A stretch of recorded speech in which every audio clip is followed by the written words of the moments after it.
আপনারা যারা পড়তে পড়তে খাটে উঠে যান তাদের জন্য এটি খুবই প্রয়োজনীয়।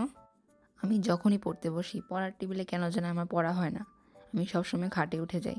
তাই আমি ভাবলাম আমার একটি ল্যাপটপ বেড টেবিলের খুবই প্রয়োজন। এটি আমি আমার এক্সাম টাইমেই নিয়েছিলাম। এটি আমার সত্যি কথা খুবই কাজে লেগেছে। আমি যেই সাবজেক্ট নিয়ে পড়ি সেখানে পড়ার চাইতে লিখতে হয় বেশি, যার কারণে আমার এটি খুবই উপকারে এসেছে। সামনেই পবিত্র রমজান মাস, চাইলে এর উপর একটি চাদর বিছিয়ে কোরআন শরীফ হাদিসি বই পড়া যাবে।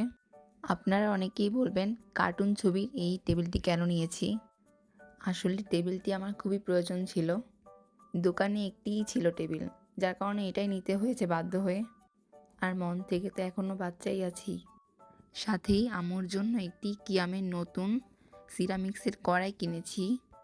কড়াইটি কেমন হয়েছে অবশ্যই কমেন্ট করে জানাবেন। আর আপনারা কারা আমার মতো পড়তে পড়তে খাটে উঠে যান অবশ্যই কমেন্ট করে জানাবেন। ভিডিওটি ভালো লাগলে লাইক, কমেন্ট, সাবস্ক্রাইব এবং ফলো করে রাখবেন।